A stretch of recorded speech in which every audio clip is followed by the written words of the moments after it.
Hi everybody, welcome to Wild Earth Safari this afternoon. Welcome to Djuma Game Reserve. And I don't want to talk too loud. We have a male giraffe. And Kat and I were talking him and bite him on the ear there.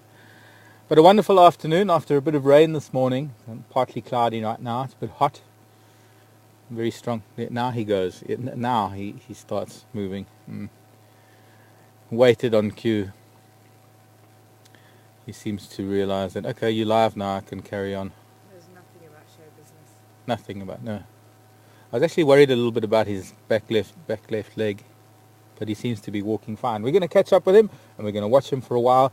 But do join us for the next couple of hours, and we're going to find some other things for you. So let's have some fun here at Djuma.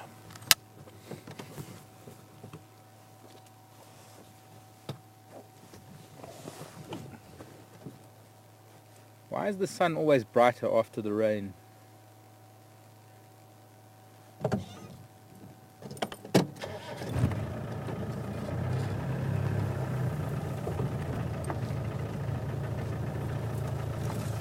Now, I'm not sure if this is the same bull that we've had around the last few days.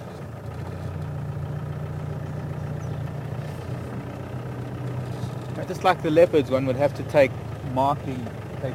note of certain markings.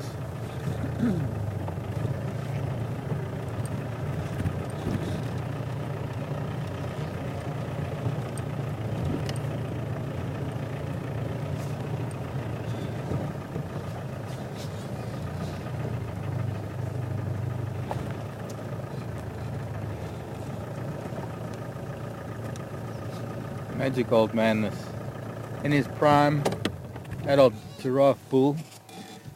Looks like he wants to get a bit of a scratch. No, not that bush. That bush was too small. They'll walk over small bushes and they'll sort of walk backwards and forwards and rub on them, just to get a tummy rub, to get a scratch on their underpart.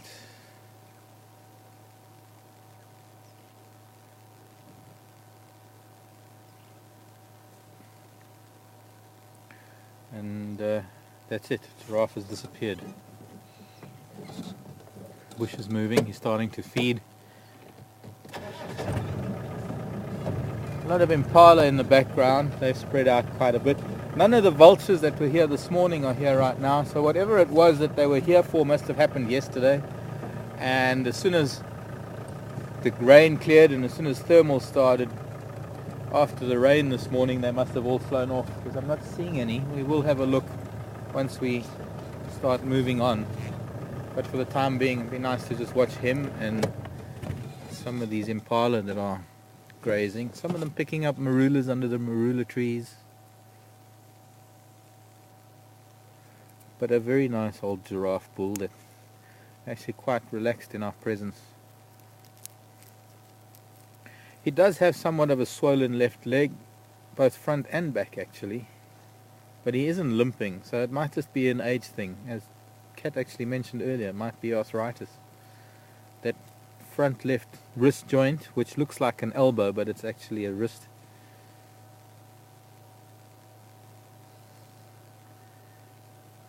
And his back left ankle looking a little bit swollen, that he's just moved now. Same height as his wrist.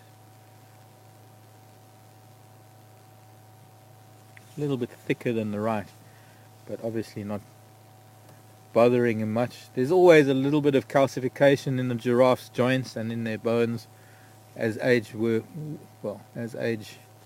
develops. Calcium deposits where there's been injuries helps carry the weight of the animal when there has been an injury. I've seen giraffe skeletons after they've been killed by lion where their cervical vertebra, certain vertebra within the neck, have been fused as a result of injuries, and that's possibly injuries gained from fighting and sparring with other giraffe. I think we as humans go through operations when we have a problem to have vertebra fused, and in nature it just goes to show that these things can happen naturally. Basically what happens is huge calcium buildup around the joint between two vertebrae, and there's no longer flexibility between those two vertebrae, becomes a fused vertebra, and that's obviously a protection against fatal injury later on in life. And obviously, and also an indication of having lived with that thing for a number of years, living with that modification of skeleton.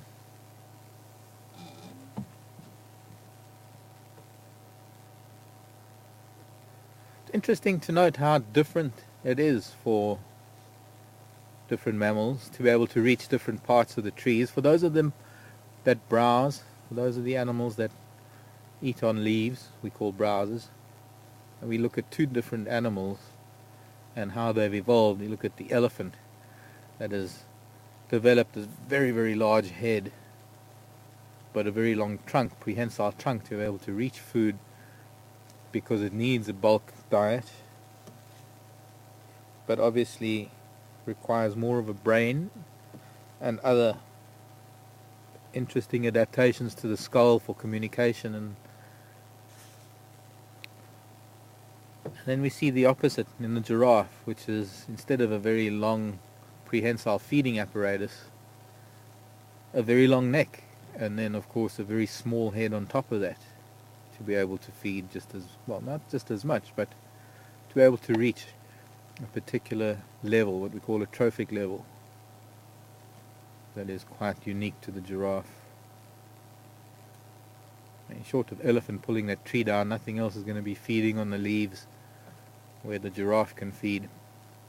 And so that limits competition amongst the different browsing species.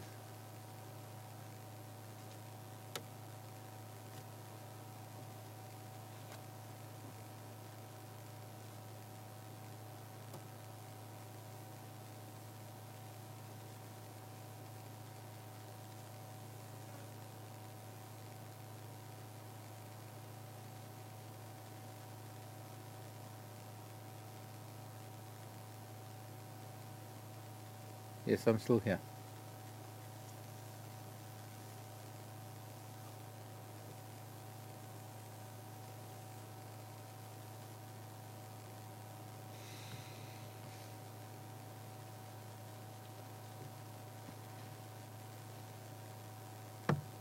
Definitely got an itch. We can't see it right now, but he's once again walked over a small bush. I'm going to try and move to see him do this. He's walked over a small bush and he's trying to get a good scratch going there.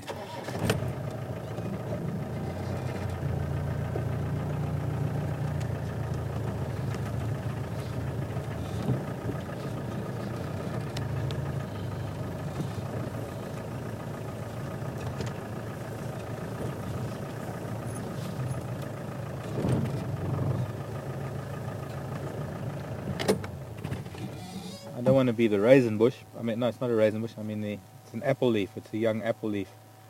But when you've got very long legs and you've got a very long neck and you have an itch, sometimes the only way to do it is to use items from your surrounding.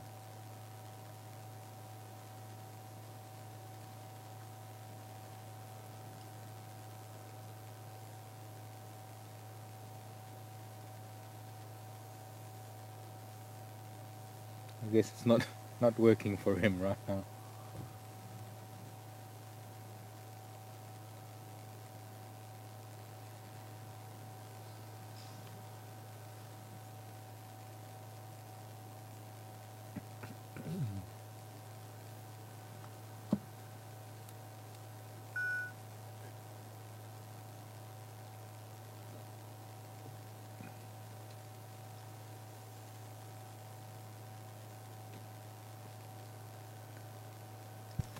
Any stations mobile on Western Gowrie?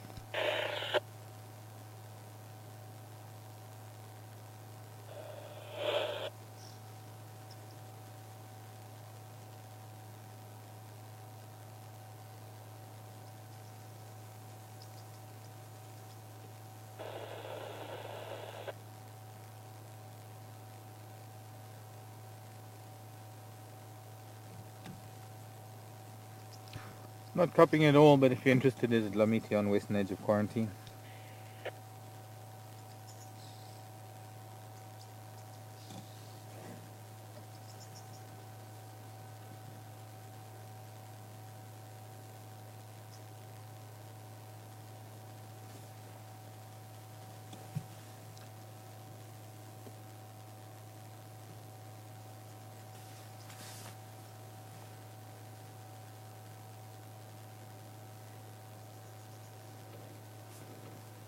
I'm going to try and move. Not the greatest view of him right now.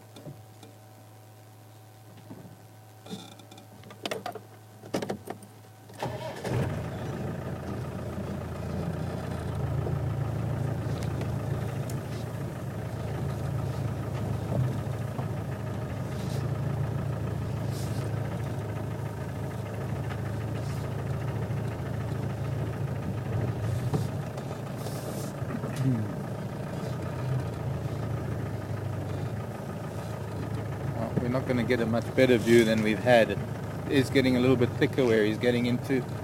He's now feeding on one of the sickle bushes, also known as a Chinese lantern. Ouch.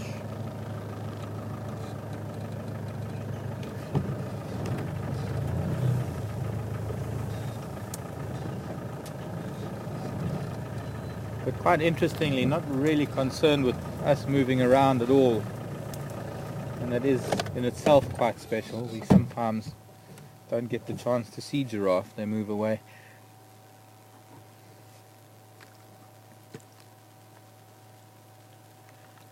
A lot of it has got to do with the terrain. When giraffe are out in the open, they find that's when they're deeper in thicker bush that they don't allow us to get very close. Bless you.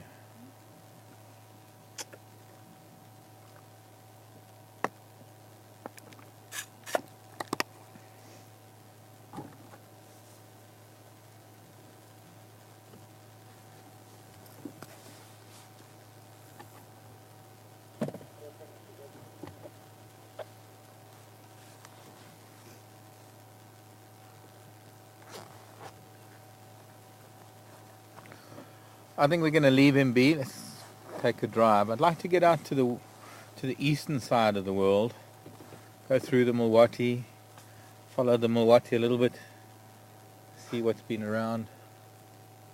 Did he just sneeze?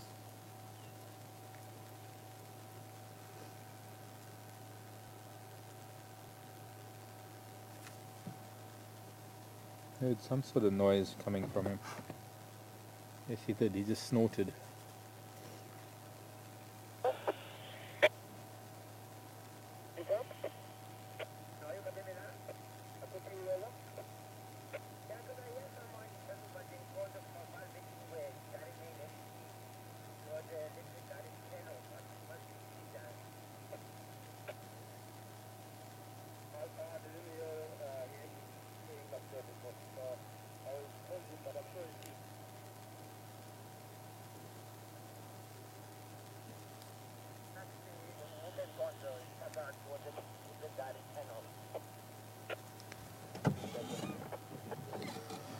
Let's take a drive, get some air going. It's quite a hot afternoon. A little bit humid after a bit of rain this morning. Goodbye, Squire.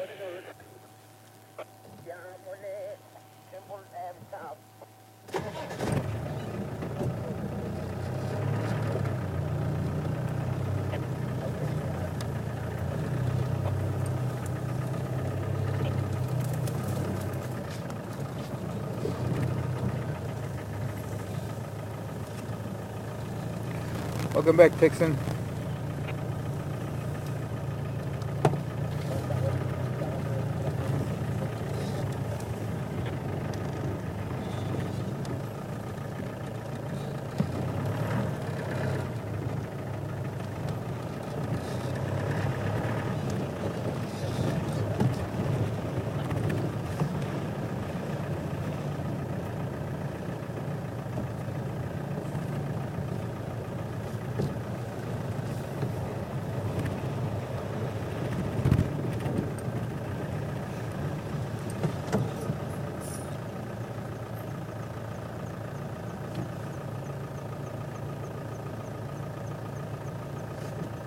Mating monarchs. Okay, let's just try and get a little closer. He should stay, well, they should stay there. So it's going to get hidden.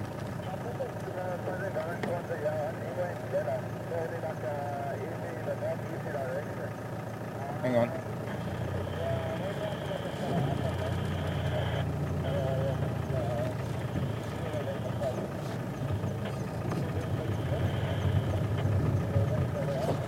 Off it goes. She goes. The female carrying the male with her. Okay, there we go. That should be good. Right in the sunshine. I tried to get these mating monarchs, well, another pair the other day, but this should work nicely now because they're fairly... Oh. That was in the sun too. Obviously very vulnerable, even though they aren't very tasty. In fact, they're quite toxic to birds. We'll try again. If it's mating time for monarchs, I'm sure we'll see more. African monarch butterfly.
You get that?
Hi Marcia. Question from Marcia about the area that we cover. Marcia has been trying to calculate it and comes up with a figure of about 21 square miles. I don't think it's that big.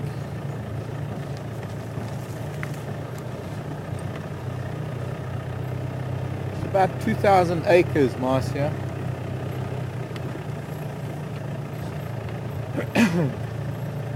21 square miles. Let's see, it's like what, 7 miles by 3 miles. It's not that big. But the animals that we see traverse over an exceptionally large area. They traverse over an area that is a couple of million acres, hectares. Actually, no, a couple, probably about 7 million acres. If we're talking miles and acres and things. That's the Greater Kruger National Park. As for the Sabi Sand, that's only about 25,000 acres. And then Djuma Game Reserve, which falls within the Sabi Sand, which falls within the Greater Kruger National Park. Djuma is only about 2,000 of that. So yes, the animals have an exceptionally large area to cover However, we are limited to a small road network within the 2,000 acres odd of Djuma Game Reserve. And I guess you could take a look at the map, and I'm sure somebody will be able to post up a link of the map. You can go into wildearth.ning.com and click on a resources tab there and find a map. And you could make calculations of the square mileage that we covered. It's also got a map of all the roads and the names. For instance, we're now heading down towards Philemon's Dip, and we're stopping because we're going to go back to Twin Dams Road rather, actually.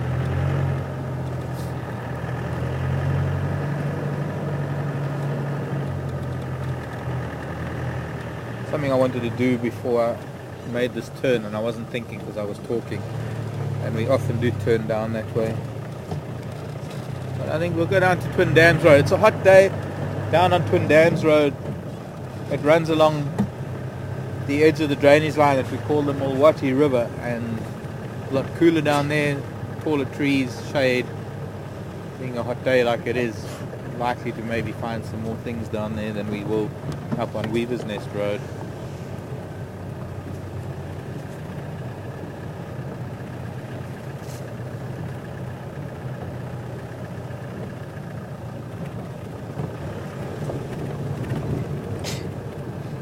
Bless. Okay, I'll say bless you for all the subsequent sneezes that come along. I have no doubt there will be a few.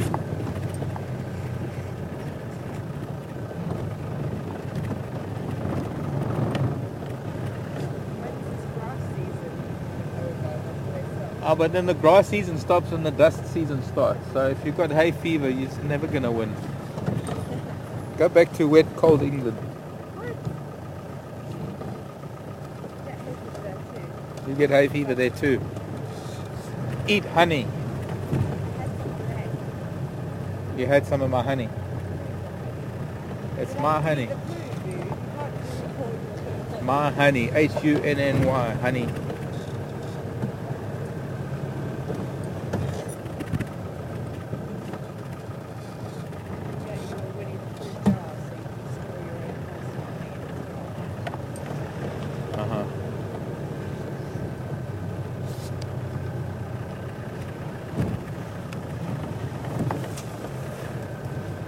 So this is Wahlberg's Road, Wahlberg Nest Road. There used to be a Wahlberg's Nest in one of these knobthorns. It was very prominent when I first got here. I'm not even seeing it now. And now onto Twin Dams Road. I'm hoping there's nothing much at Gowrie Dam. We do have the camera that covers Gowrie Dam, and Tara will let me know if there's anything down there.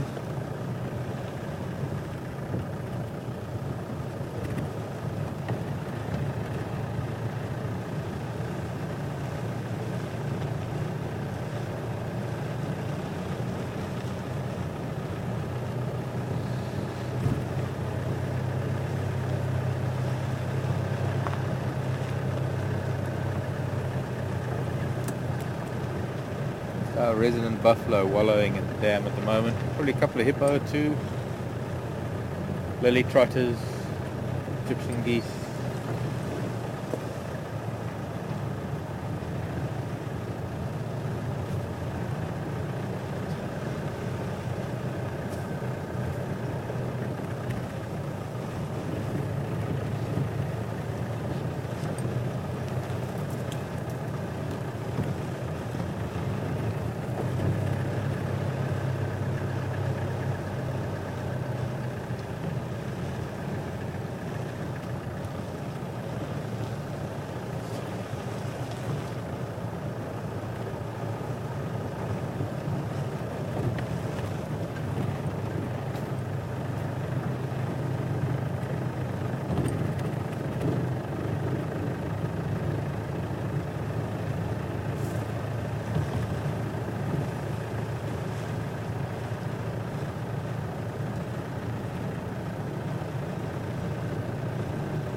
of smoke in the west, so there must be a fire to the west as well.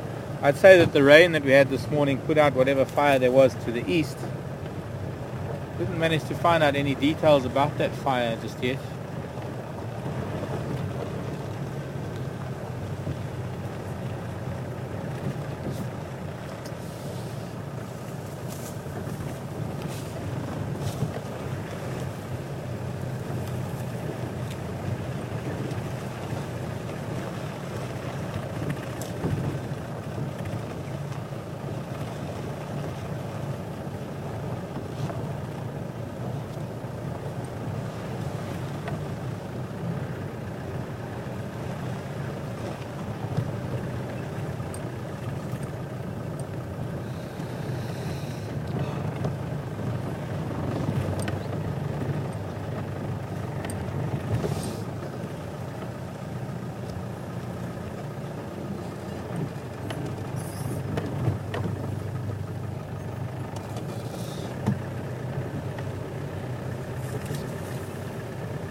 Whose territory? Weepat. Hi there, Weepat. Wanting to know if the territory will ever be expanded. I guess you're talking about our territory. We are negotiating, Pat. We are in talks with other lodges. Just coming up on Chelapan.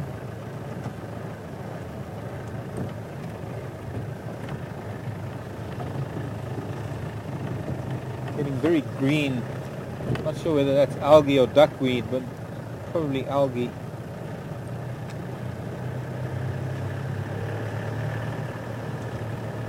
The breeze past. I've got the strong inclination to go up to Buffelshoek Dam. So that is what we're going to do. If we can get past this mongoose sleeping in the road. I'm a little afraid of it. Ah, it's gone already. It's gone. That's what it's doing, is it's gone to hide in the grasses. And as I go by, it's going to attack me. The little mate's shouting at us.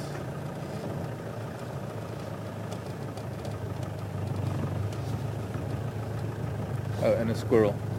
They're ganging up on us. There's a squirrel and a mongoose waiting to attack us. They're not going to come out. It's still hot. We need to watch the mongoose a little bit later when they've finished foraging. And when they're settling down for the night.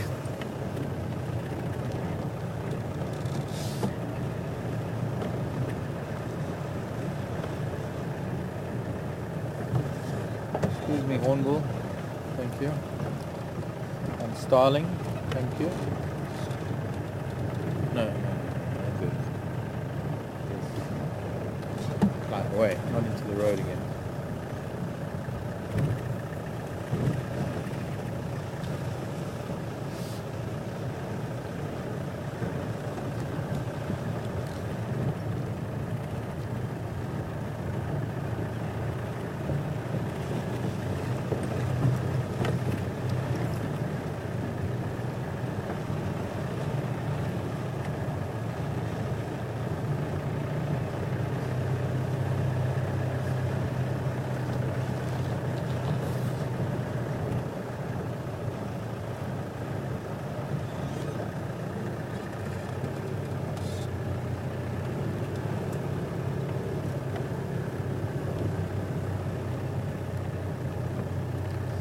Spaghetti Crossing. Actually lovely and cool down here in the riverbed. There's been shade here most of the day.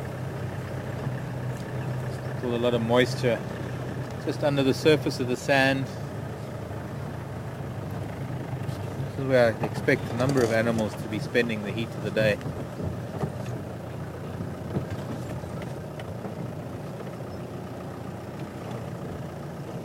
Some elephant tracks. They've come this way.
Taking Nyala Road south, and we're going to follow it all the way north, if that makes any sense.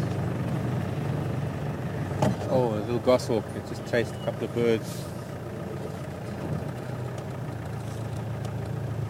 Either a sparrowhawk or a goshawk, couldn't quite see it too well.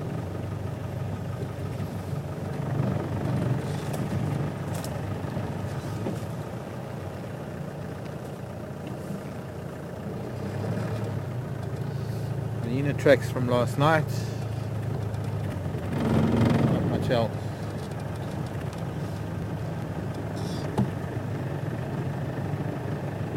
One thing is for sure that nobody's driven here since, well, actually looks like a couple of days. Elephant tracks here from a family of elephant that are at least 2 days old. A very little one.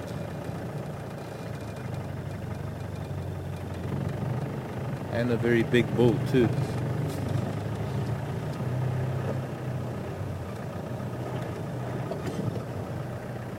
Here we have something very unusual in the road. Is a nightjar. Now, ordinarily a nightjar would be tucked in at the base of a bush in very deep cover during the day, and I'd say it is rather unusual that a nightjar is out in the open this time of day. I'm also seeing one of its outer tail rectrices exposed, that white feather we can see on the edge there on the left.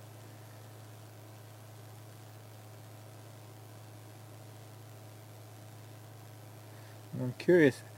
See, a nightjar might be out if it's been flushed. If something's been walking around, it's been flushed from its daytime roost. They roost on the ground. They have this wonderfully camouflaged plumage. That butterfly next to it is actually known as the guinea fowl brown. It's a butterfly that has got spots very similar to butterflies. And just off to my left, a squirrel running away with a marula, fruit and nut.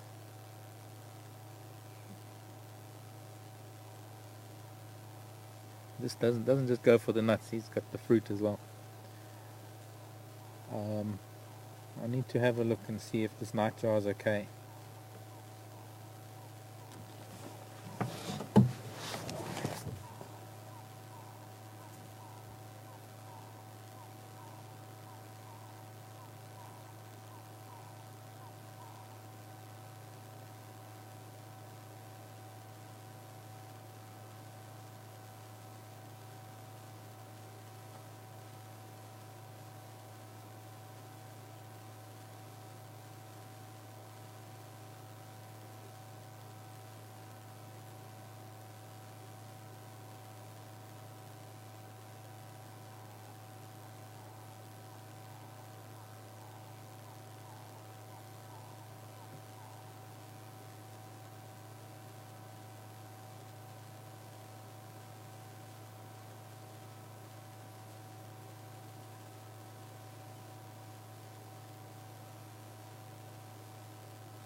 I tried to put it back in some bushes, but it's actually flown and landed back on the road. Its right side of its face is damaged, and I have no idea how that could have happened. Could have been a number of things. Its wings are fine, it's flying quite fine. It's only got one eye that can see through at the moment, which is obviously going to make it difficult for hunting. It's not life-threatening, there's not much I can do about it. It's landed in the road behind us. And as much as I would love to do something, I can't. I probably shouldn't have done anything in the first place, but I am driving past and I just wanted to move it out of the way. I'm always torn in these situations. Here's some female giraffe tracks.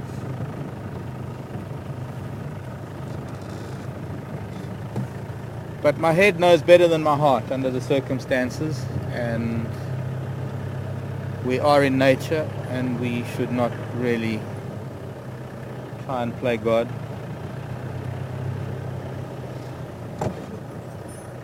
Just have a look at that cloud which we can see. I was thinking that this fire must have burnt itself out from the rain, but clearly it hasn't.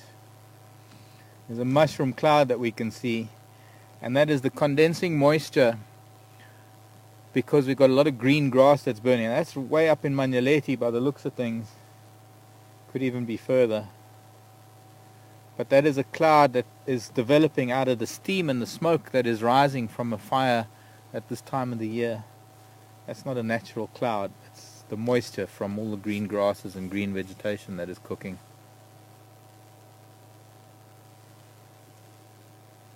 Interesting little piece of cloud though. You can see the smoke just underneath it. So there's still a fire burning up in the northeast. Looks like a snail. Looks like a snail. It does indeed. There's his head, little tail. Yeah.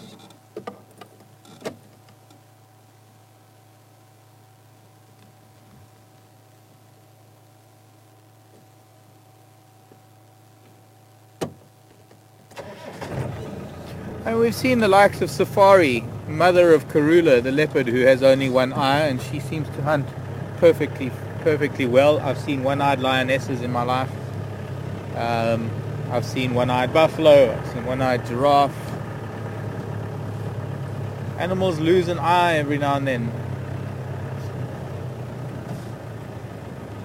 And either they adapt or they die. They become food. And unfortunately, that little nightjar sitting out in the open, I'd say it's sitting out in the open because it has a greater chance of escaping danger. However, it didn't get to escape me, and I'm not even a trained, honed-in predator. Hello, Impala. A ram with a couple of females.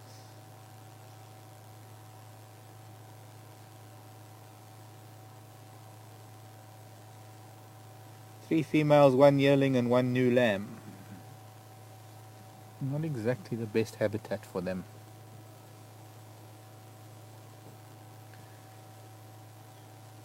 Especially since there's so few of them. You know, the greater the number of impala there are in a herd, the greater chance they have of detecting danger.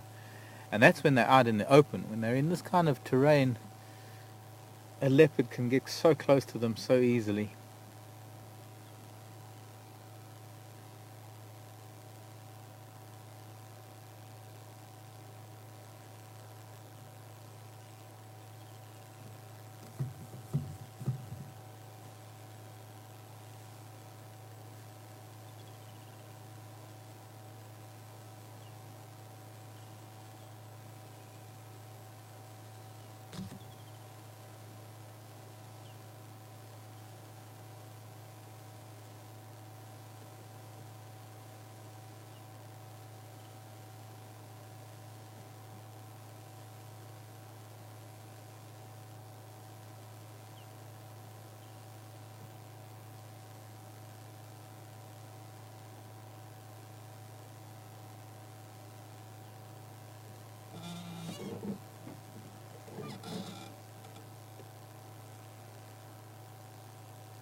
and they're quite happy and peaceful.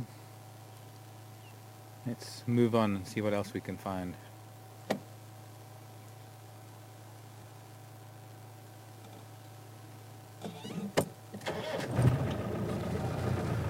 You know, one thing I didn't realize now, just as I stopped with these impala, I didn't even bother to identify that nightjar. I was more concerned with its welfare. I didn't even think to actually take a closer look at the patterns in the wing.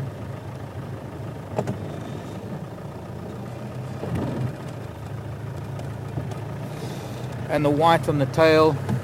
I'm guessing it's more than likely a fiery necked nightjar. They're very common at the moment. One of the predominant sounds of the night.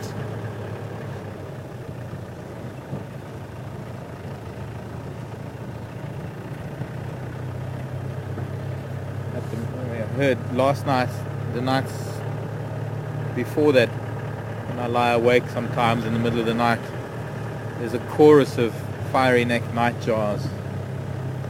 They're called nightjars because they do make a jarring sound with their wings as a territorial display.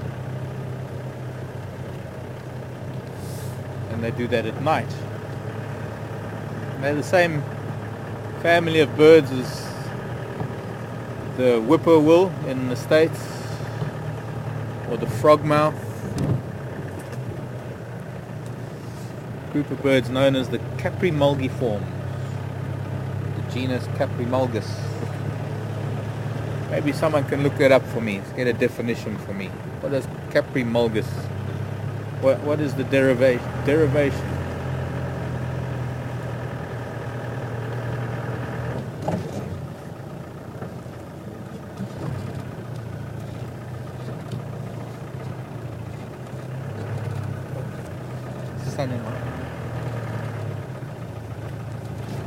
Avoiding golden orb webs.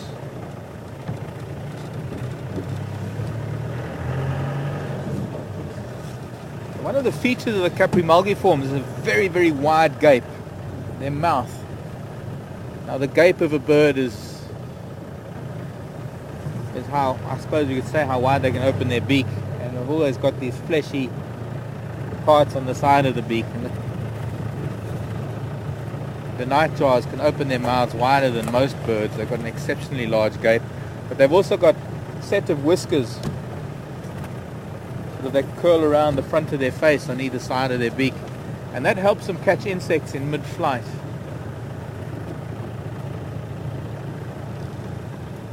We have a number of different species of nightjars here, and they're very, very difficult to tell apart. One has to open the wing or open the tail and compare the white markings and the white patches in the wing before you can really identify them properly, unless you identify them by call at night.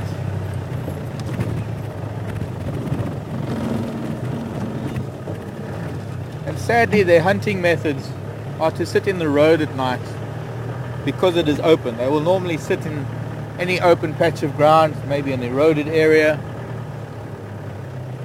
There are very few nightjars that will hunt from a perch. Most of them, excuse me, hornbill, thank you. Most of them will hunt from the ground, and they hawk insects in the air. And the lower they can go to the ground, the more insects are going to appear in their night sky, in the sky above them. And of course, the higher they are sitting in a tree, the fewer the insects, because most of the insects they're going to be catching are fairly low, within the first few feet off of the ground. And sadly, it's because of this habit of sitting on open ground that many of them become victim to automobile traffic on our roads.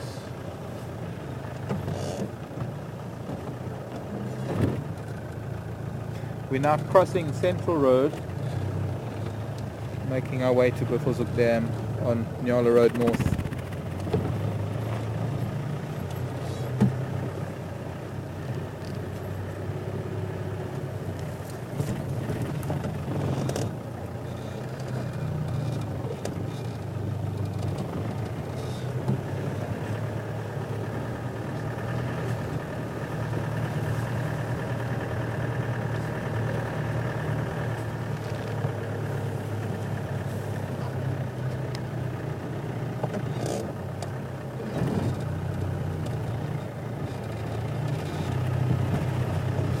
Now, being a wild nightjar, that nightjar that we've just seen would go through far more stress, and it would have a far shorter life if I was to take it and try and nurse it.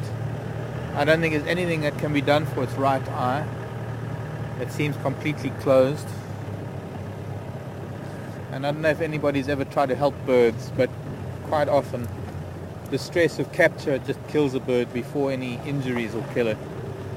And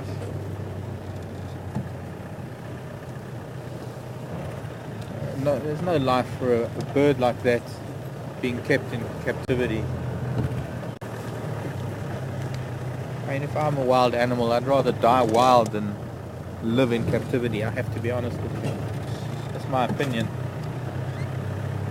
I am an animal, and it is how I feel. I would rather die a shorter life out here than be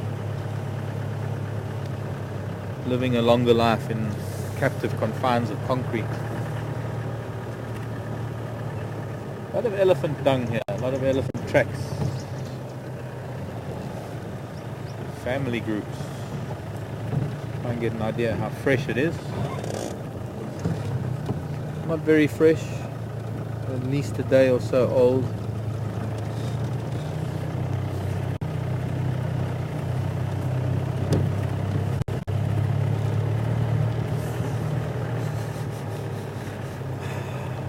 That lovely smell of elephant. They've been very busy here. There's one of the branches they've been feeding on. Yeah, I'll try and pick it up and then I drive over it with the tire.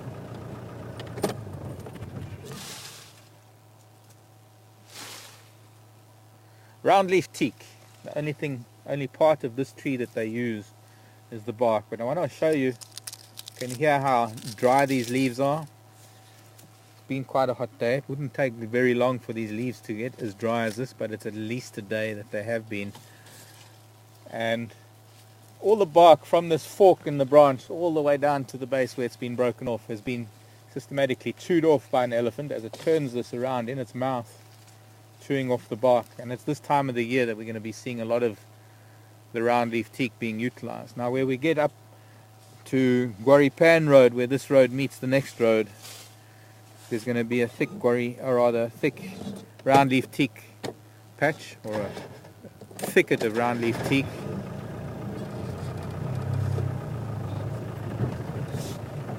Possibly where that came from. There isn't any here.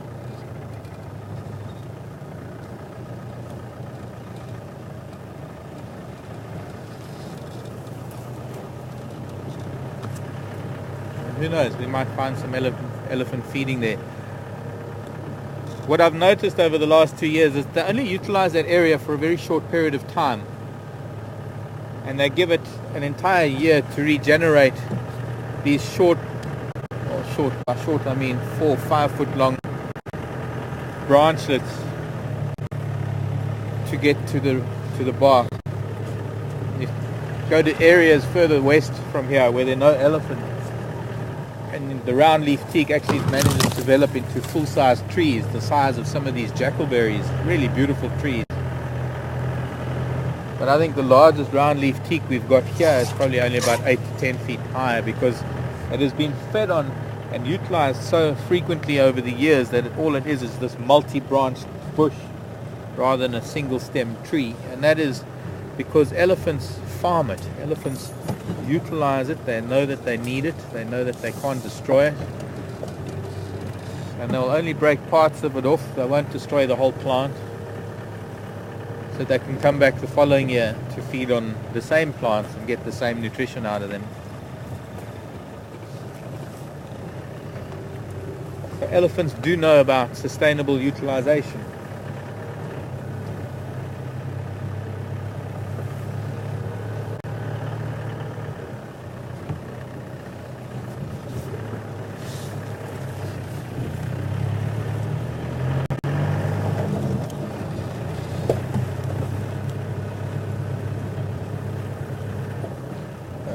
Saw something moving. It's a warthog running in the grass. Saw his tail go up as he started running. Maybe we can see him. He's just stopped. Huge ball. No, he's gone. Not letting us get to see him.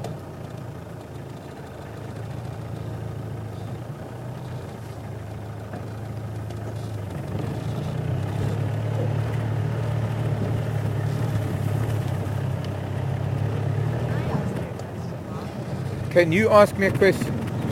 Anytime, Kat.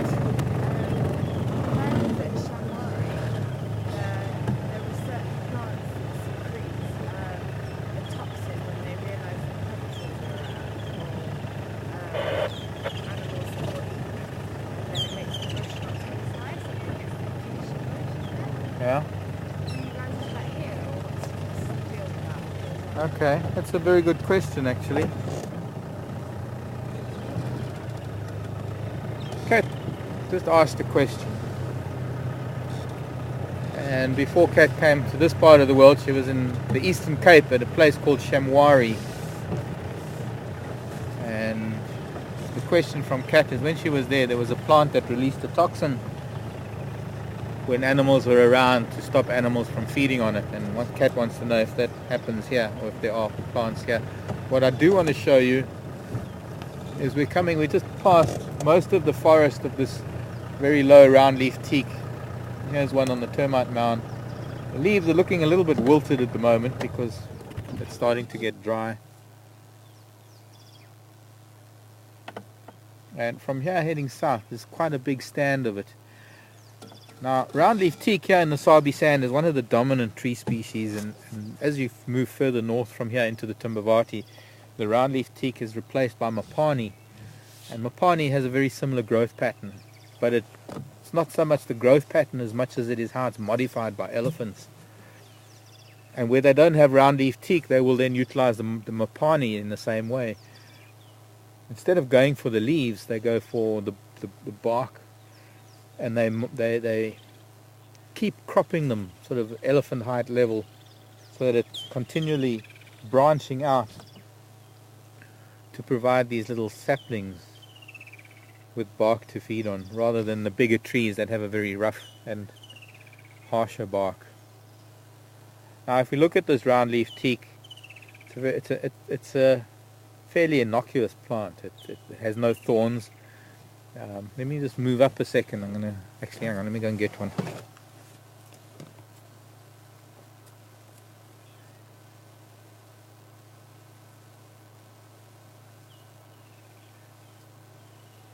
Now this would be considered one leaf with smaller leaflets. It's an adaptation for a lot of trees in Africa.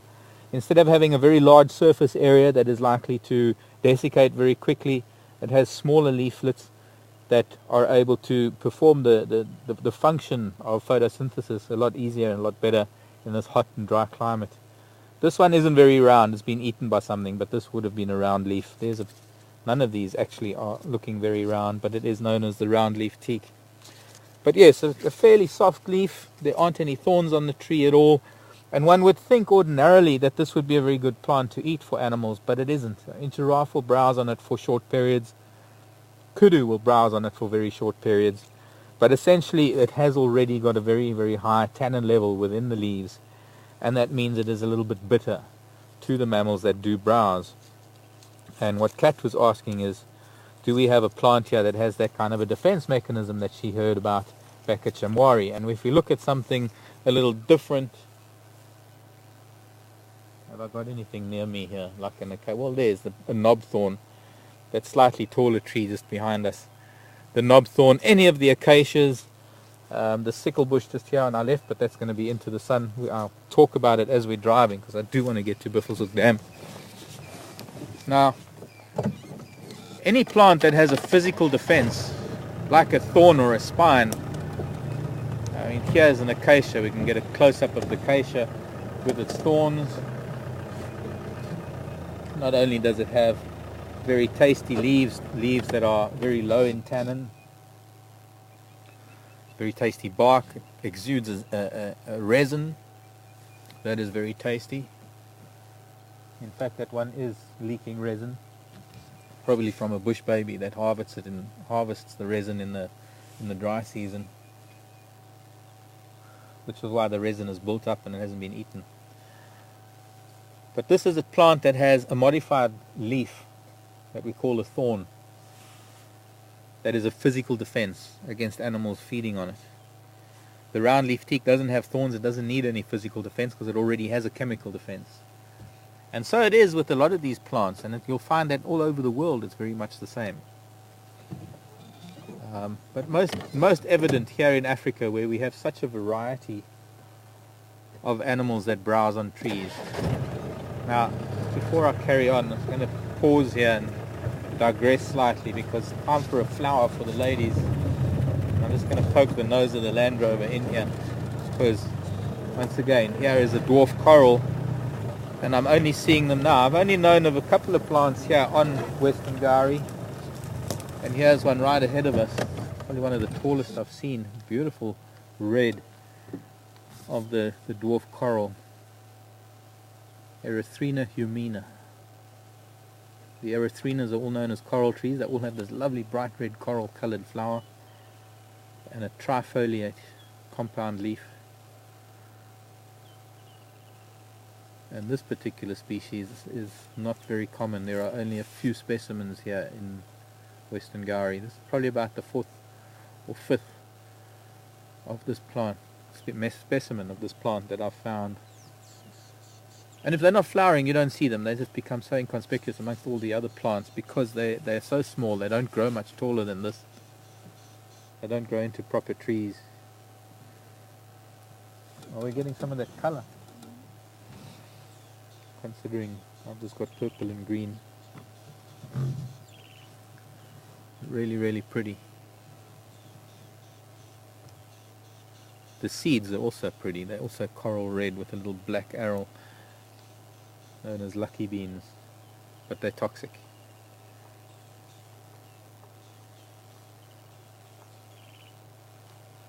Okay, onward ho.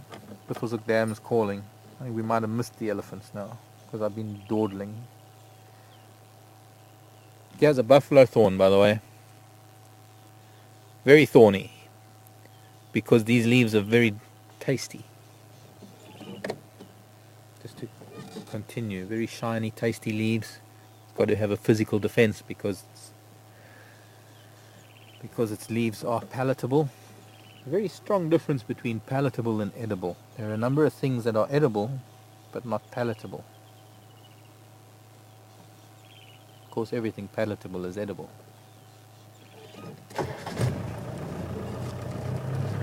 So, my answer for cat at the back.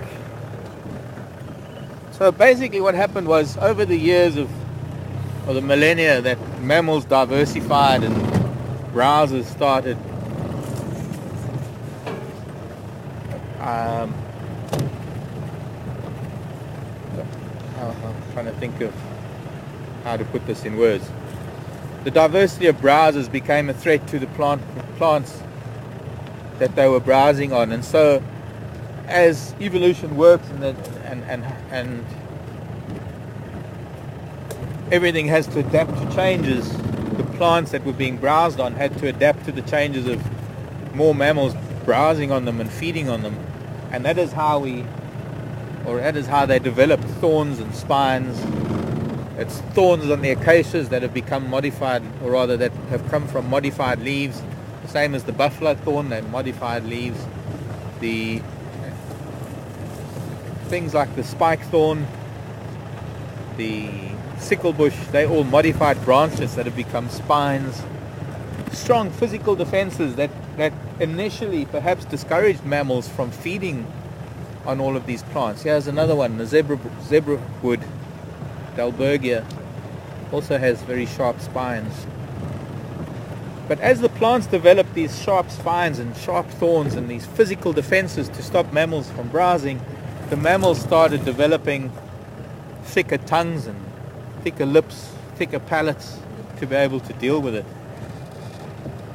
And there's no end to the process. It is a continual process of adaptation to change. And so the plants have some time in the last few millennia developed this chemical defense in that for animals that still browse on their very tasty leaves, as soon as they start doing so, the plants start developing or producing tannins in their roots and pushing those tannins into the leaves, making the leaves very bitter, and at times they can become quite toxic. And I think that's what Kat was asking. And yes, it's a natural defensive plant to stop an animal from overutilizing it, from eating off of one tree and not moving on to the next. And that is why you'll find animals browsing for a short period of time, moving on to the next, because as it starts browsing, starts stimulating the defense mechanism, the leaves start becoming bitter, if not sometimes toxic. And if taken even a step further, which I'll get to in a minute, right after this short break, with Hippo in the dam and a fire raging in the north.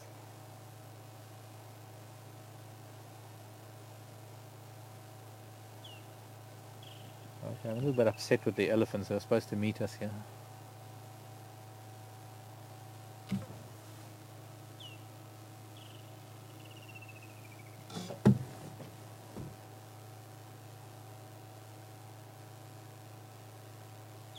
Very peaceful setting. Woodlands kingfishers calling in the distance. No sign of the buffalo weavers or the masked weavers that have made all these nests.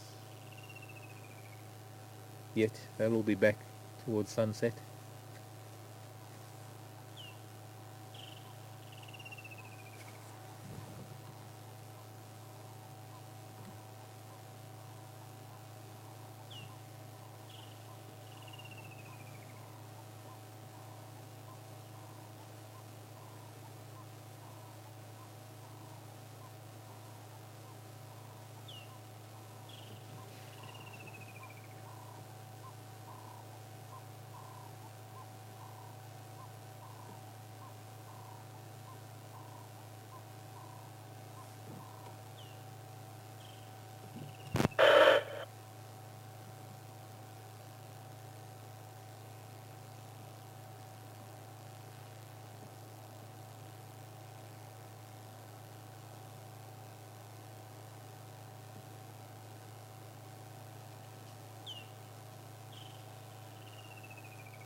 Well, let's carry on, see what else we can find.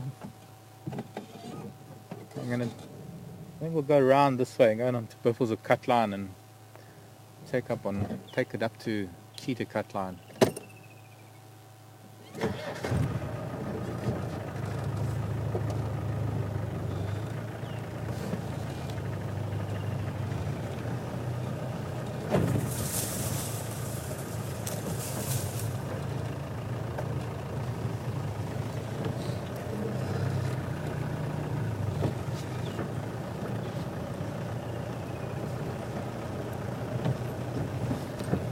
Surprising number of foam nests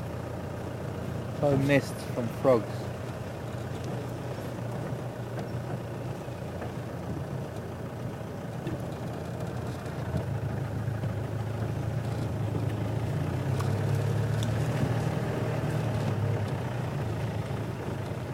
Hello Joey.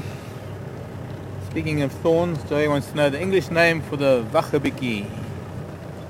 Well, it's known as a waiterbit, but any of the acacias can be called a waiterbit. Any of them that have the curved hooked thorn.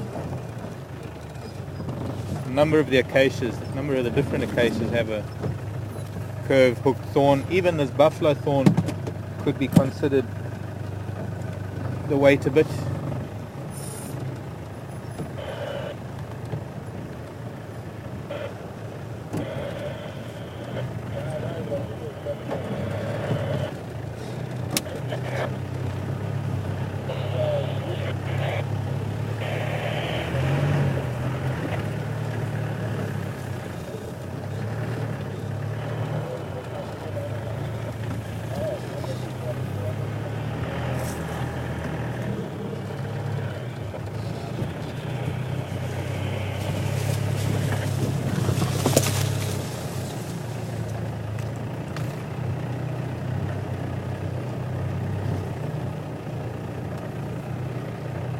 So a number of the acacias have what we call recurved thorns that curve backwards, and when you walk past them, or if you're driving or if you're horse riding, they catch you. You do have to wait a bit to get the thorns out of your clothes, because if you carry on walking, they just tear through your clothes or your skin.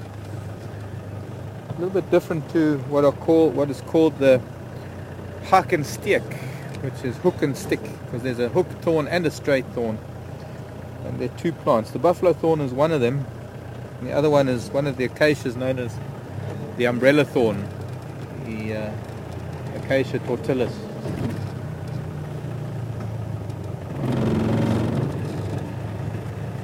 Just getting back to the whole plant defense mechanism thing, and it was discovered that when plants are being utilized by browsers and they are being threatened and they are producing these tannins to try and discourage the browsing, to try and discourage the animals from eating too much, there's actually a byproduct, a gas that is given off from the leaves as they produce the tannins, and that gas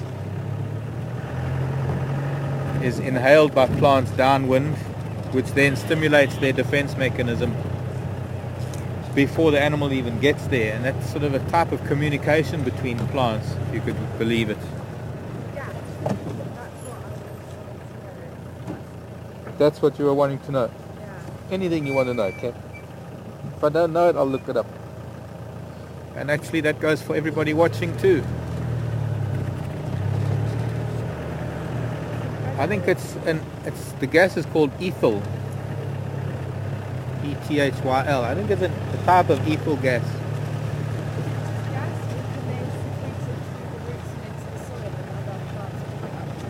No, they don't secrete it into the soil, but it's given off when the tannins are pushed into the roots. I mean, into the leaves from the roots. It's a byproduct of the creation of tannins. It stimulates.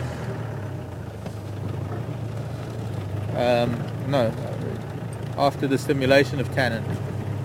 And that is what is, since plants breathe gases as much as we do.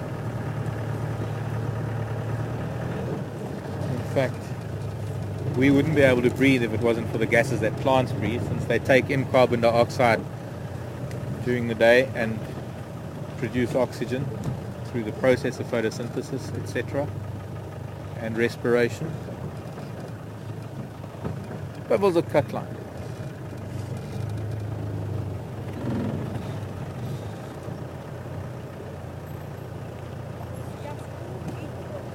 Pardon? Ethyl. I think it's an ethyl gas. I'll look it up. Or somebody can quickly just check on ethyl for me. E-T-H-Y-L. Not ethyl alcohol or ethyl methyl or... I think it's just ethyl. E-T-H-Y-L.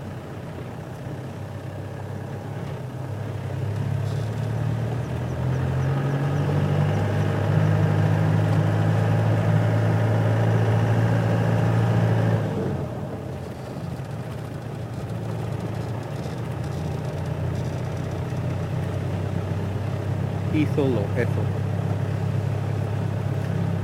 So, as I was saying, when these plants are producing tannins and ethyl gas is released and breathed in by plants downwind, those plants then begin their tannin production before an animal even starts feeding on it. And generally speaking, you won't find animals browsing downwind because they'll be browsing into high tannin level already. Now, if I remember correctly, one of the university studies, I think it was the University of Pretoria,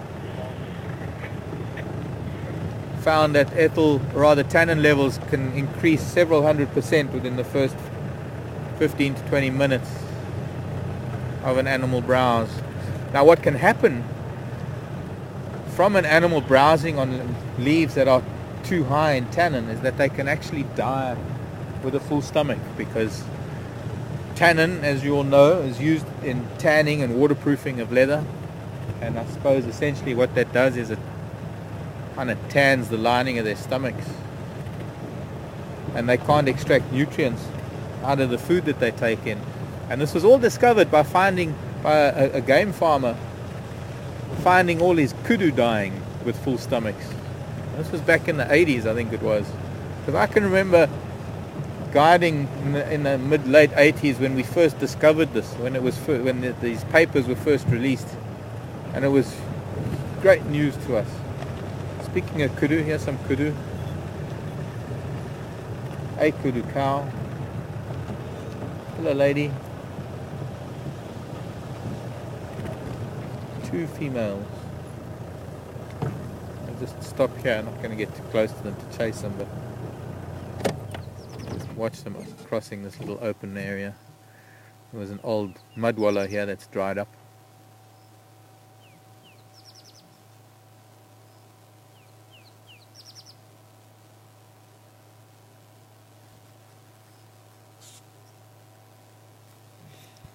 Any station, give me an update, please.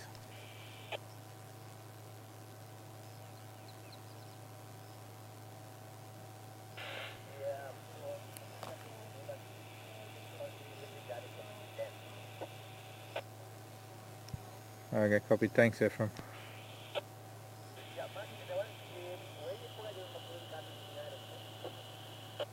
No, I didn't booger. I didn't see any Hlambenyari.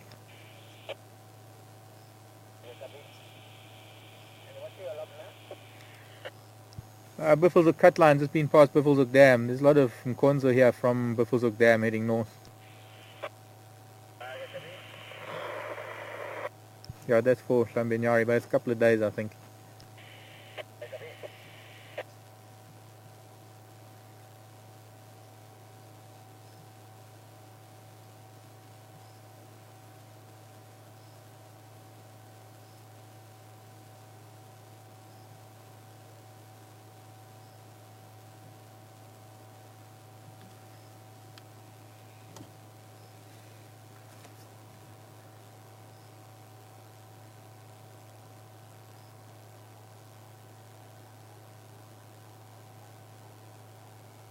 She looks pregnant.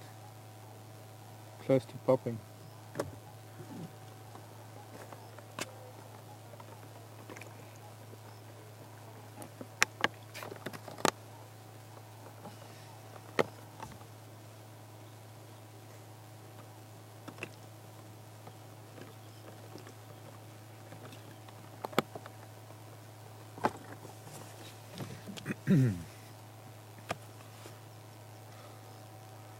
Karula is somewhere down south of Twin Dams on the other side of the road.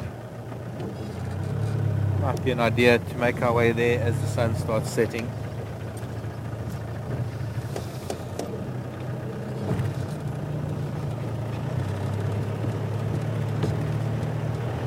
Justin!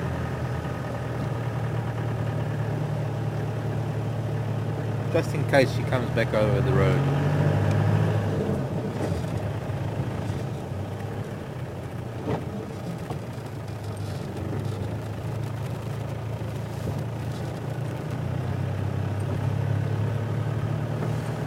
No, didn't. Can't do 2 radios at once.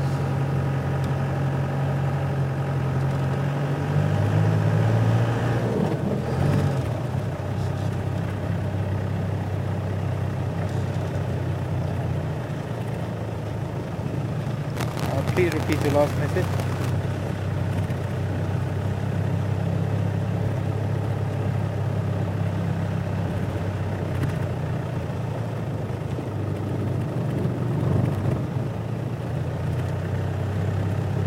Polyphenol gas. Okay, thank you, Jody? Joey? Joey. 2 feathers.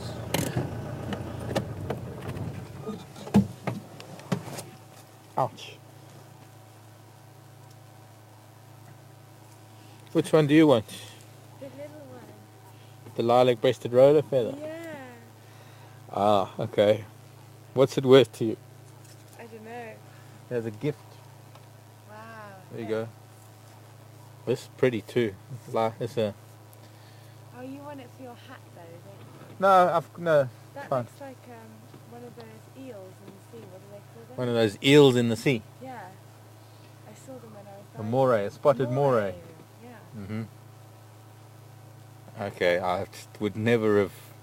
Equated the two. Okay, I suppose like that, yeah? The Yeah. tail of a more, I suppose. Okay. Any guesses? No, you're not allowed to guess. Come on, everybody.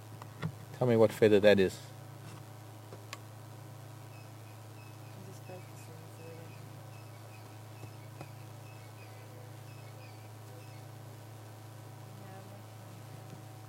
Yeah, Working on focus. Takes a while.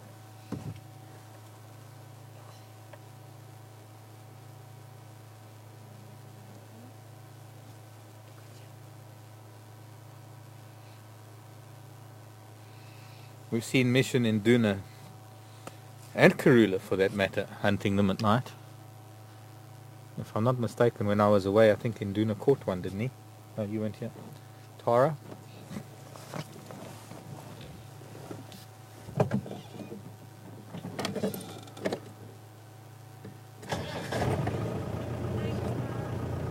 You're welcome.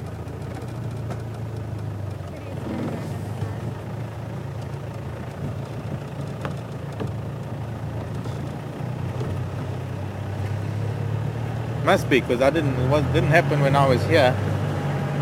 So it must have been when I was away. I just saw a post about it on Facebook about one of them catching a... Wee Pat says an owl. Beep. Buzzer goes, no, wrong. Sorry, Wee Pat. Actually, I think Wee Pat, I think you haven't been with us long enough to have seen some of these birds, because at the moment they're all in the tall grasslands because they've got chicks and they're not around Gowrie Dam anymore. During the dry months we're going to see them around Gowrie Dam a lot. Commonly known as fleas by some of our viewers. Excuse me, children. Thank you. Hornbill roadblock.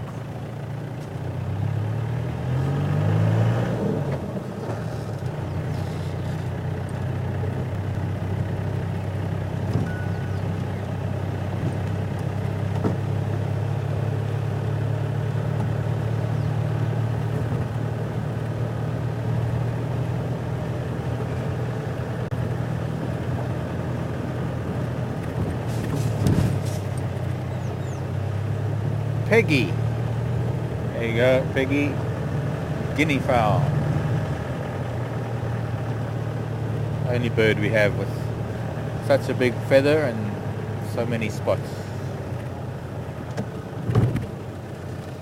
Right, we are now in our northeastern corner. Can't go north, can't go east. We can go west and we can go south, but for now we're going to go south, Cheetah Cut Line, and see what we can find. In fact, I've got an inclination to do the whole of Cheetah Cut Line, all the way down to Gowrie Main.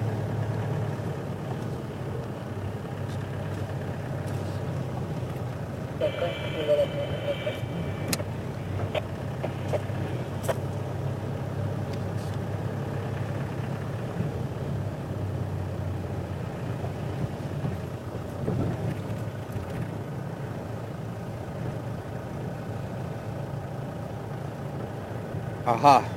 Okay, so I've only had one answer on my Capri Mulgus question. Capricorn, derivation similar.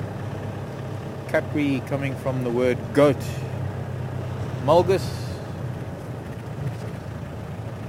well, I don't know how that get that, but it's Capri Mulgus comes from the, I suppose directly translated, ancient Greek or Latin. Could it be? Capri Mulgus. Anyways, it's supposed to mean goat sucker. Hello, Roller. Goodbye, Roller. European Roller. He's still hanging around. You should be Latin, thanks. Tara. Should be heading back to Europe soon. Oh, he's gone.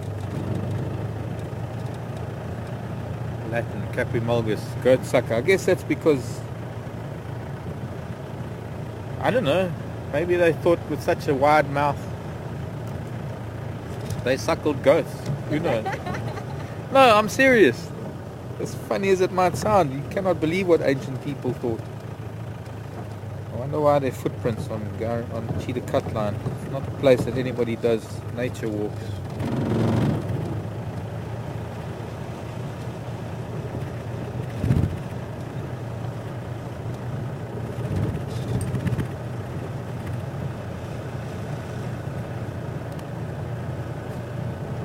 I'll look in my bird book.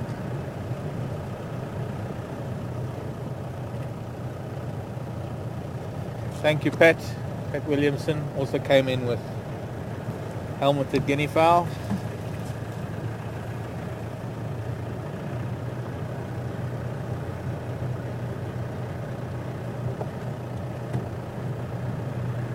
For the feather, that is. That was an easy one.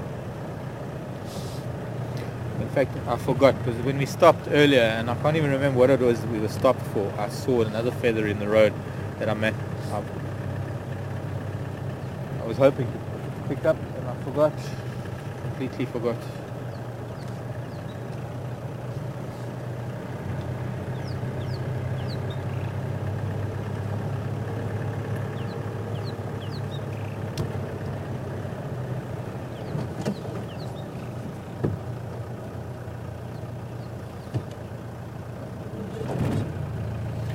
Thank you, Marcia.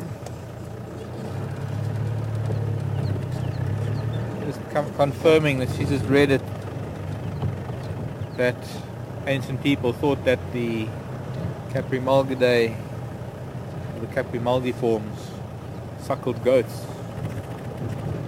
Probably because they found them out on the open underneath the goats on the ground. Yeah. 1 and 1 makes 3 kind of thing. In fact, we have a snake here in South Africa that is called a skarpsteker.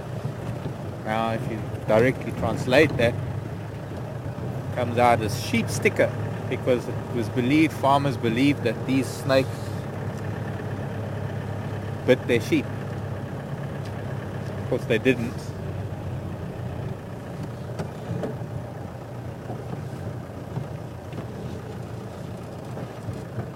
Now, somewhere else in the back of my mind, I recall another myth about something else that used to suckle milk from goats or sheep or something. Might have been this.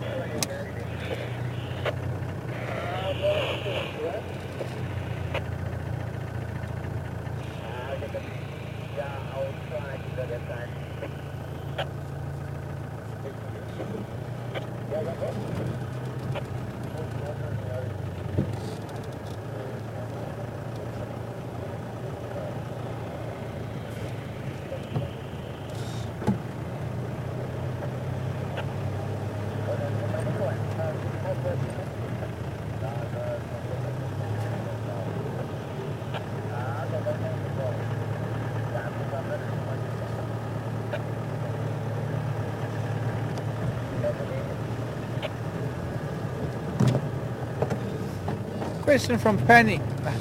Sorry. Hi, Penny. Regarding tannins. If the ingestion of tannins, high tannin levels can be toxic. Would the ingestion of Tambuti sap be responsible for the irascibility of black rhino? I don't think so, Penny. Might be wrong, but I don't think so. I think the irascibility or the temperament of black rhino has more to do with their solitary nature, and more importantly, the habitat that they live in, because they tend to live in thick bush and they don't always have tambutis around them. The other thing that they do feed on that has a very high toxic content is the euphorbia. Now here we're talking about a latex, a white latex, milky latex. That doesn't really have much to do with tannin, but it's toxic to humans.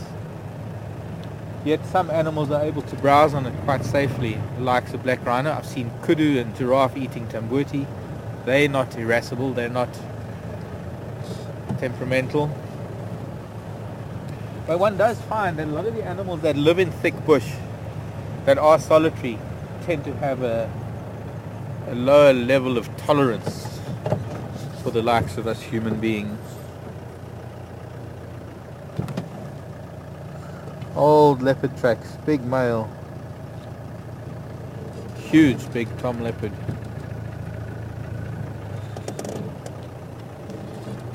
I suppose you're not going to get a huge small tom leopard, but yes, a huge tom leopard. But it's days old. But yes, I think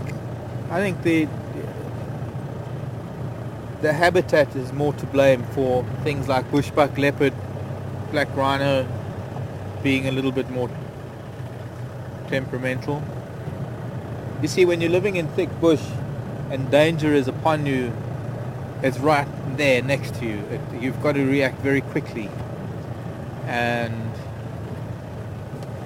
the old adage, well, fight or flight syndrome, that all comes into play.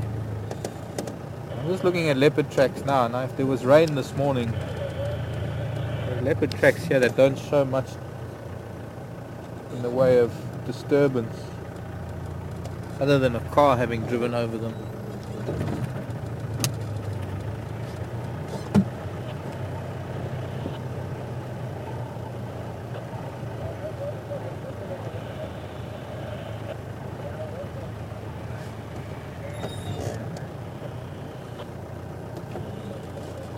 Rhino tracks.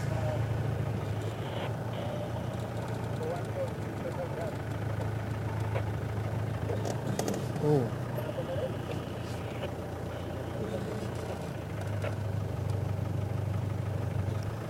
Is anyone on cheetah cut line today? Do you know if anybody did cheetah cut line today? Yeah, I do halfway cheetah cut line central west.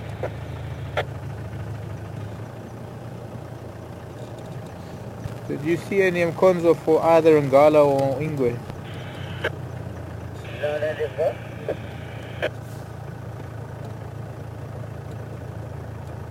Is Mkonzo there, Mark? Yeah, but there's Muba Mkonzo on top of it. It's breaking up. The Mkonzo is the top of the Mkonzo from over. No, if you came from the south and you went down onto Central Road, I'm at Central Road Junction, your Muba Mkonzo's on top of that Mkonzo. But it's after the rain. Do you know if the rain was here up at Cheetah Cut Line? This Mkonzo's quite fresh. How many Mkonzo you got? Oh, one big Madode Ingwe. Take the video. Yeah, because also the twin jam, we put on them for what the Ingwe heading west. Now look at the Gari main crossing to the Gari. Okay, yeah, there was also Madode Ingwe Mkonzo on Zoe's this morning. Okay, copy.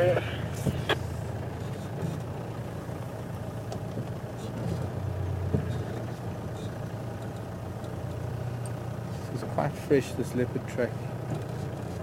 You just do a loop, go down Central Road, go down to Guaripan and make a loop around.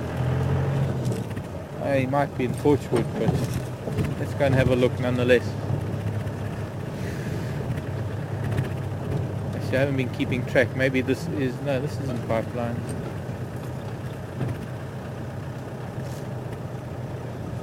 Or is it?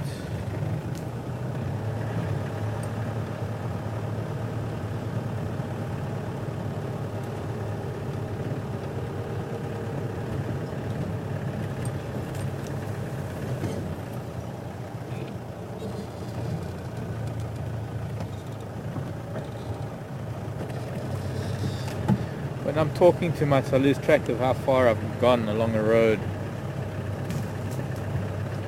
But yeah, I was sure this is Central.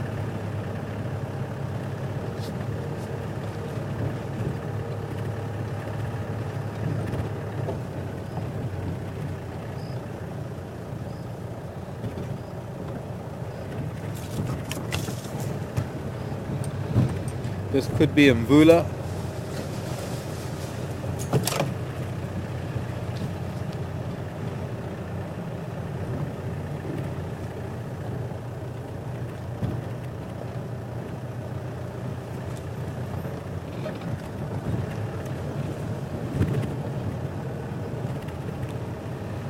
I'm surprised Ephraim didn't see it. Hello, squirrels. No, but here are these tracks here going up towards Cheetah. How could he not have seen these tracks?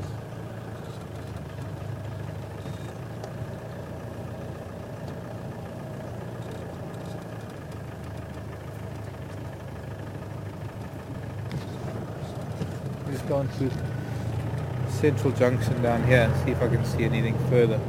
But we're going to go up towards Guari Pan. No cars have been here. This is why it'd be nice to see tracks here. This is where he came from. Yep, it is. So he came from here and he went up towards Cheetah Cut Line. We're going to go up to Cheetah Cut Line via Guari Pan again, make a big loop. This leopard, I reckon if we came up Central Road earlier today, we might have found him.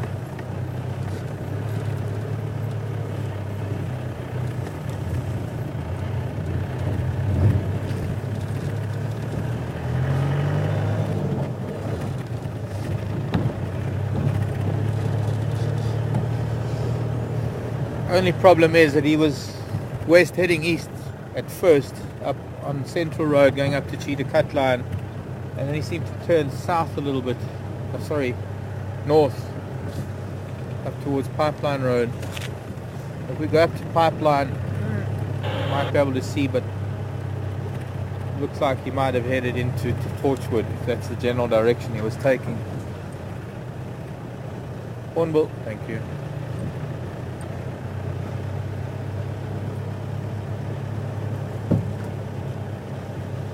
While I'm driving, Linda asked, a couple of people asked what's happened to the sausage fruit that we found weeks ago after it had been fallen. This is a fruit that we followed from the time it was still a flower, and I've been holding on to it so that I can show you the changes that take place. It is probably not even a third, probably about a fifth of the weight. It's probably lost 4/5 of its weight in moisture. It's drying out considerably. In a minute or so I'm going to stop and show you some of the holes in it from a species of moth whose larva feeds on the sap of it, and they've been hatching. But for now, I just thought I'd show you that because I don't want you to forget, or rather I don't want to forget that I brought it along.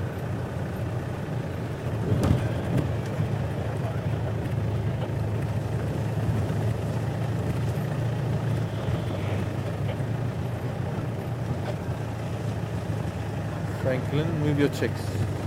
Come on, off you go.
Shelley's Franklin making a noise.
Back up to Cheetah Cut Line. I'll be a little bit more careful looking at tracks this time around.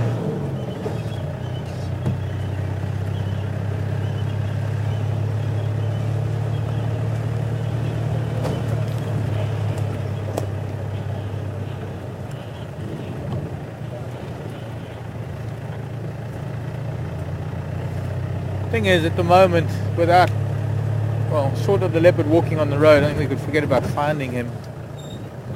It doesn't look like he was here too long ago. He hasn't come back down towards Warri Pan.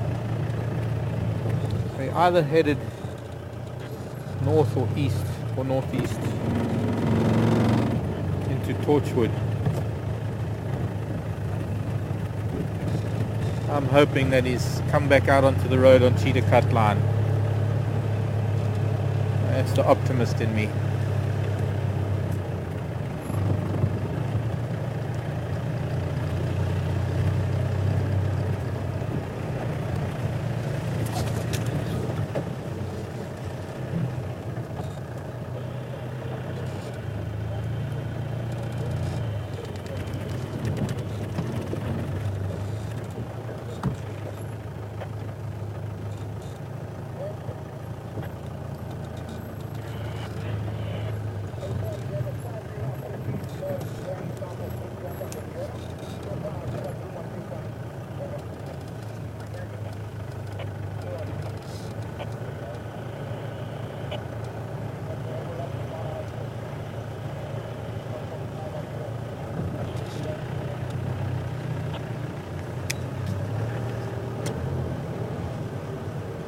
Sorry, spider. I'm going to stop here for a second. Here, listen if we can hear any alarm calls. And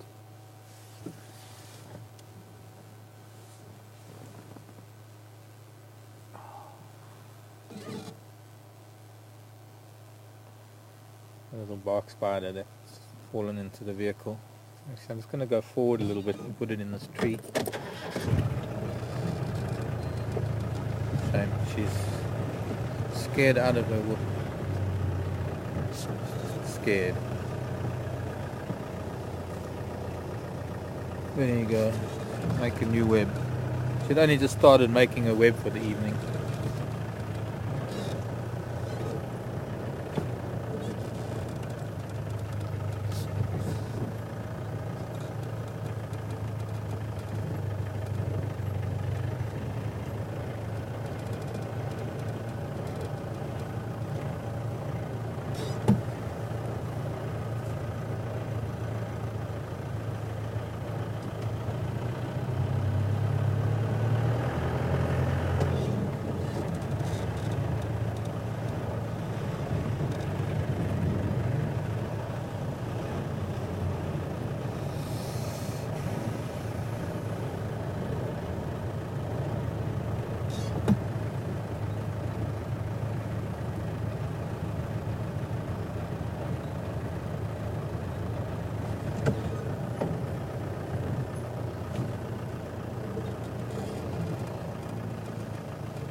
Now, it's only been me that's driven here, this side of Central Road. And I'm not seeing this leopard's tracks here at all. My guess is he mulled about a little bit at the junction of Central Road and headed east.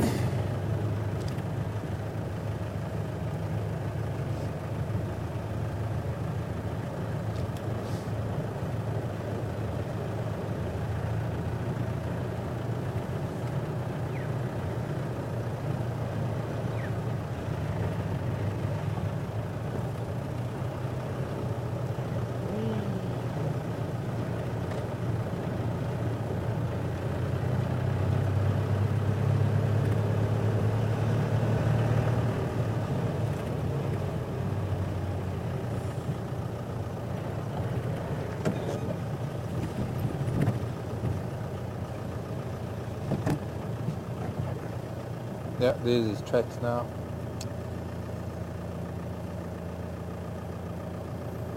Zebra tracks on top of it. See how that zebra track just covers the side of his toes? Huh.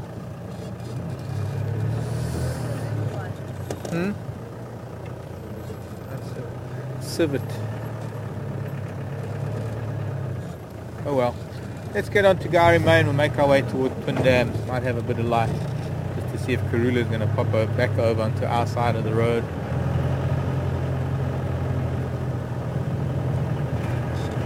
I'm not going to be able to follow this boy's tracks as much as I'd love to. Right up here in the northeastern corner. He's either in Buffelshoek or Torchwood.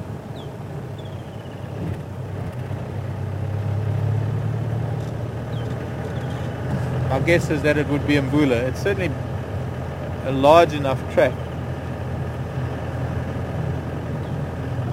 Size-wise, way too big for Mishu or Induna. I'd say it's a little bit out of range for Mafufunyan. And I think Yambilo Yordan not quite as big as that. Although this could be Yambilo Yordan. Also his part of the world.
That's far. When we get to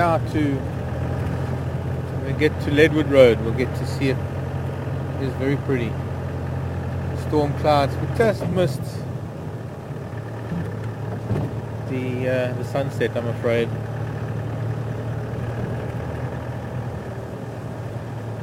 Have a look from this open area here on Leadwood Road.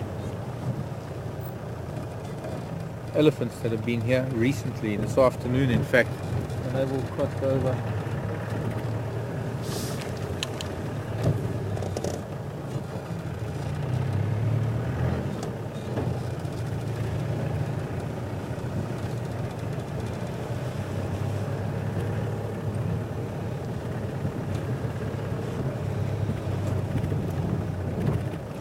I got sidetracked by that leopard track, otherwise I would have been here earlier.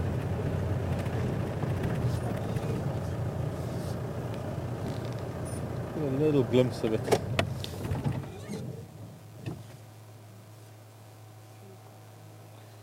Trees in the way.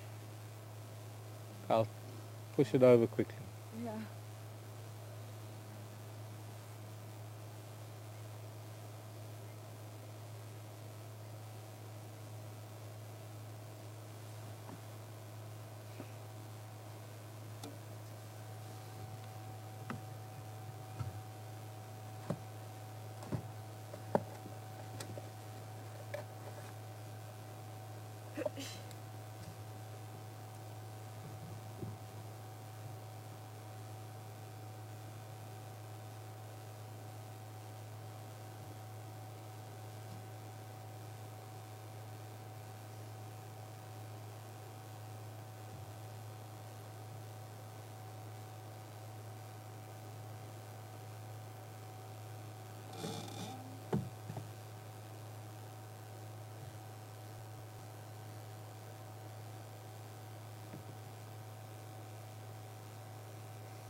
Now, before it gets too dark, let me just show you this fruit. If we can still see it in this light, otherwise I'll have to bring it on drive on Keshu Kutwa, day after tomorrow.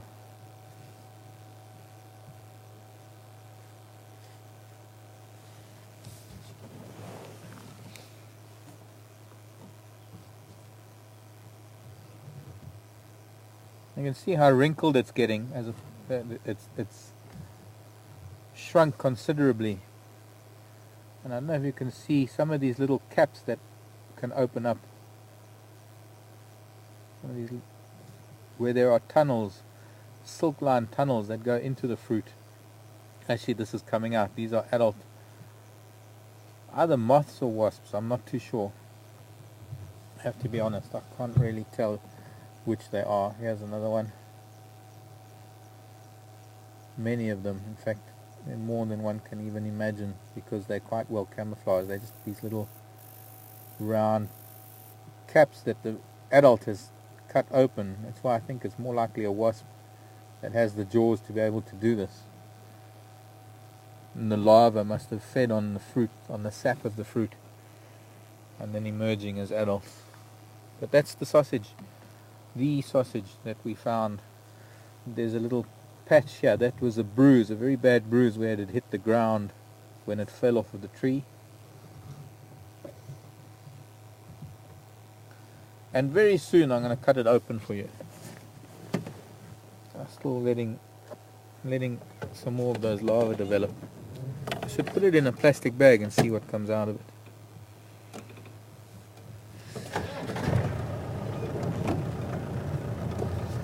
Okay, let me get back to Cheetah Cutline and Gari Main. It's nice and open.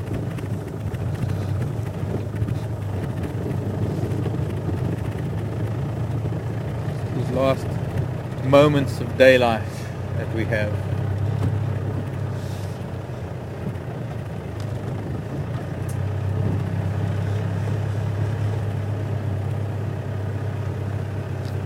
Being on this western edge of our area gives me an idea of what was around today, and well, we missed a herd of elephants here today. They've all headed straight across the boundary.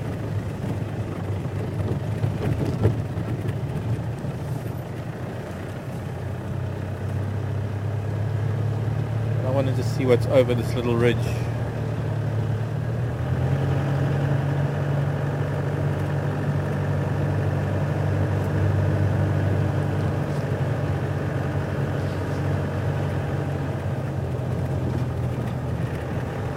More elephant crossing east.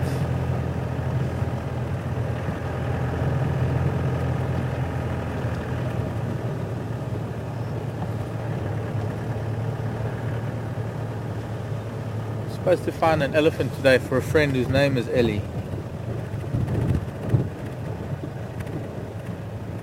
Another time, Ellie.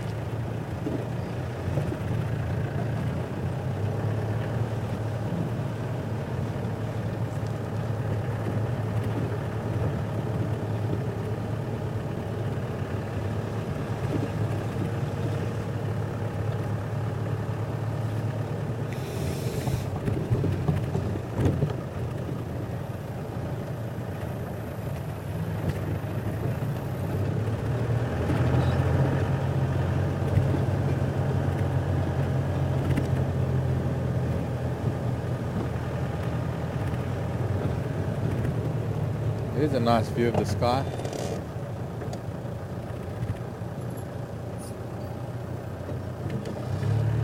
Well, we might even get better on Gary Main.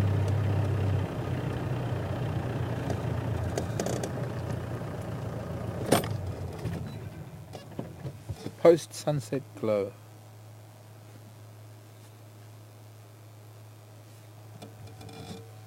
Welcome to Africa, everybody.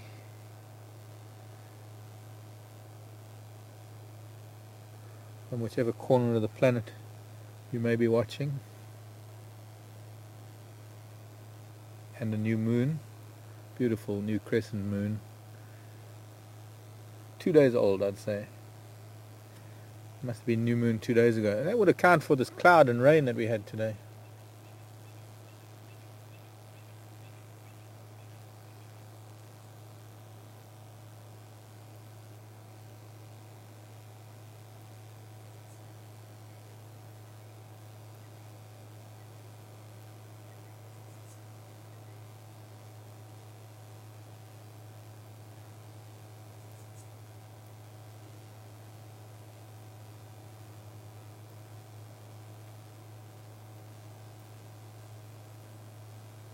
New moon, new month. Can you see the moon yet, Kat?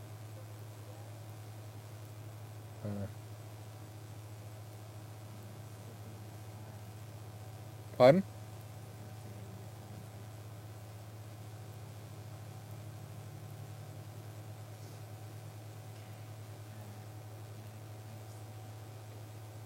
I'll stop facing the moon. It'll be easier for you to get it.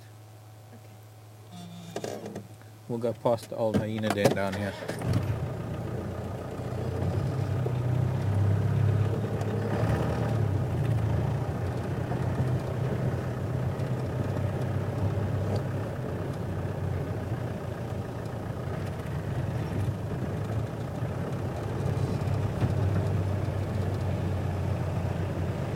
Couldn't see the moon last night. Just got to see it now. I like to be able to see it. I missed that track down to the hyena den, sorry. It's overgrown, I can't find it anymore.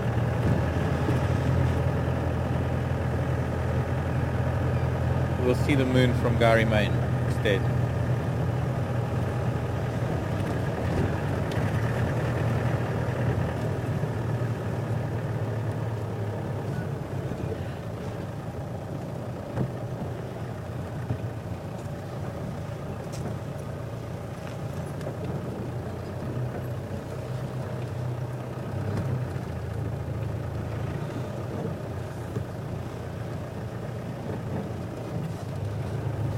When I say goodbye, that's a good idea. When I say goodbye to everybody, you can pan up to the moon and try and zoom in.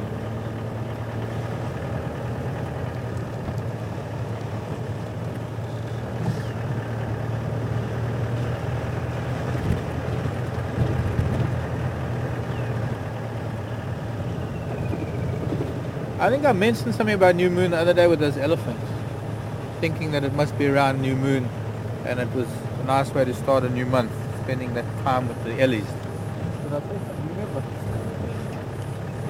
Yeah, no, I did talk about a new week, but maybe I just thought it. I think because my body's telling me that the moon hasn't been around for a while, so it's got to be new moon. And there it is. Not the first sliver, but the first sliver we can see. It's the second sliver. It's the second night of it, I think, if I'm not mistaken. Unfortunately, there's a bit of a power line in the way.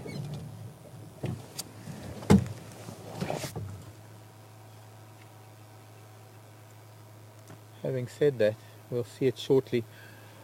But it is getting very dark and it's time to close off and say goodbye, sadly.